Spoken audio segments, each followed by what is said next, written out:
In this lesson, we will learn how to invoke an AWS foundation model using a Python. You will see how to send a prompt, call the Bedrock API, and receive a generated response programmatically. To invoke a foundation model simply means sending a input data such as a text prompt or image request, letting the model process it and receive a generated output.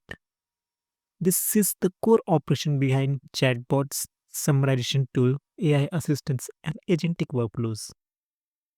Here are the steps to invoke the model programmatically. First, log into your AWS Management Console.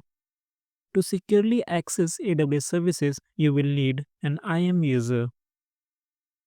In the AWS console, go to the IAM, create a new user, attach the necessary permission such as AWS Bedrock full access or any other policy as per your requirement. Once you create it, you will receive an access key ID and secret access key. Keep these credentials safe. You will use them to configure AWS CLI. Now we can download and install the AWS CLI according to your operating system.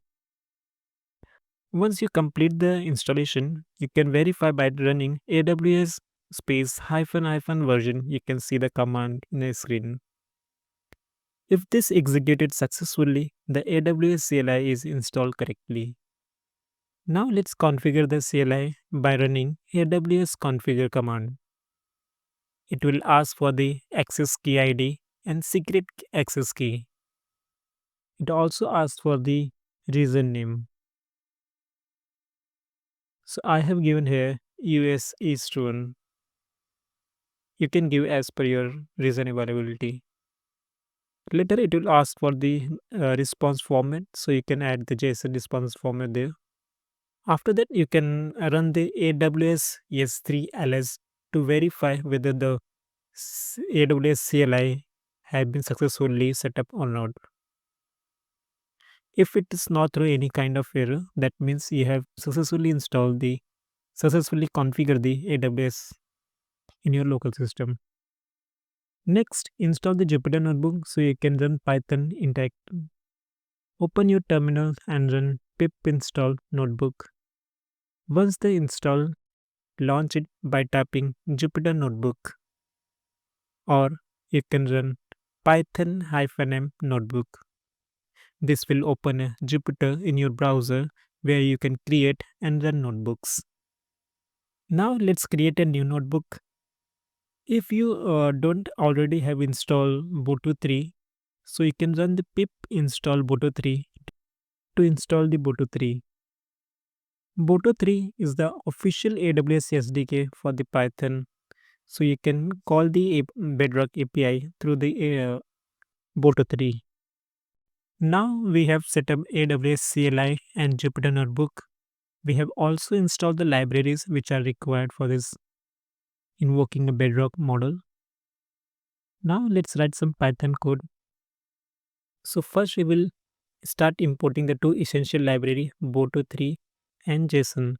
Boto 3 is the official AWS SDK for Python, and JSON helps us structure the request and parse the response. Now let's initialize a client that connect to the Bedrock runtime API. Now let's define the model ID.